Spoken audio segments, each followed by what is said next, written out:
So, have you ever studied really hard for a test, only for one of three things to happen?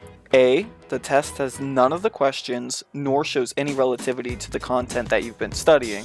B. You forgot everything that you studied as soon as you sat down to take the test. Or C. You miraculously pass with no problems at all. That's how this history class I had with this one creepy teacher was in 11th grade. What made him creepy, you ask? Well, I'll get to that. He was probably the most boring teacher that I've ever had, and this is how all of his lessons would go. Back in 1776, the Declaration of Independence was signed. And it felt like that class lasted forever. He'd make PowerPoint presentations that we all had to copy from word for word. He graded the notes too. But here's the real kicker. He'd go to the next one when he was done talking, and sometimes he'd skip over some parts that he didn't see necessary, which later proved to be vital information on tests. Even if all of us hadn't finished writing, he'd give us this angry stare as to say, "You guys are super slow and I hate every single one of you," or something along those lines. On to the creepy part. So, he'd check out the girls as they entered the classroom, and if you were a girl, you were guaranteed to pass. He never yelled at a girl for having their phone out, and would never randomly call them out. If you were a guy, you had to be a big history buff in order to pass. My sister, a couple years prior, actually took his class, and she went all try hard, even being a part of this history club that he had going on.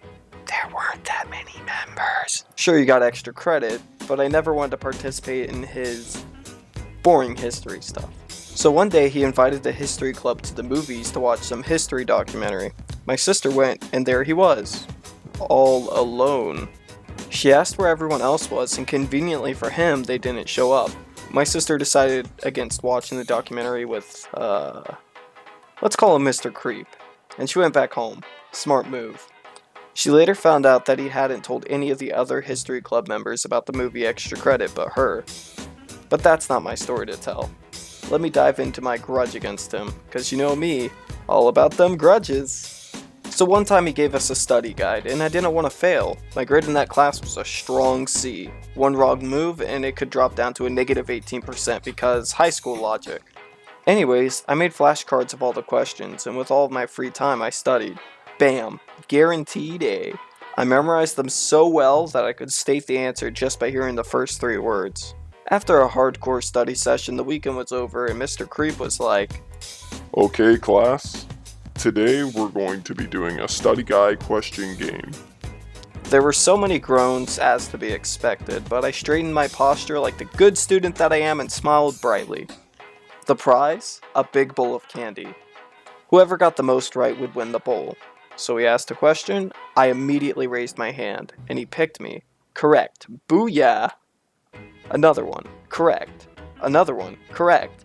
Many of the students seemed disinterested, but I wasn't about to give up. I wanted to win. How lucky was it that I happened to have studied for once in my life? So on my fifth correct answer, after completely demolishing every question that he gave me like Goku doing Kamehamehas up in his grill, this stupid popular girl, I didn't like her at all. We'll call her Jackie. Jackie was all like, "That's not fair, Mr. Creep. He studied." Like, doth my ears defy me? That was the whole point, you idiot. So he looks at her, then back at me. He always had a tendency to call me by my last name, so I'm just going to say my last name is Gums, for security's sake. Sorry, Mr. Gums. She has a point. Like, no she doesn't. You just like staring at her ass. Anyways, so he'd ask a question straight from the study guide. Only I would raise my hand. Then Jackie was looking right at her notes. He didn't care. After a few minutes with my hand still being in the air, and with him ignoring it, Jackie raises her hand and Mr. Creep chose her. For the rest of the questions, he ignored me straight up. Literally, not giving me a chance. I was fuming. Guess who won that bowl of candy? Jackie.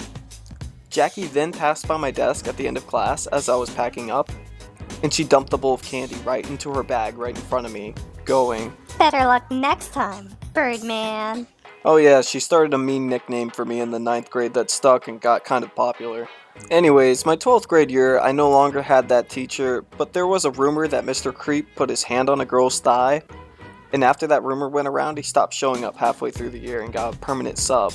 Teacher said he quit, but I don't know if that was out of respect for him or if he got fired for inappropriate action.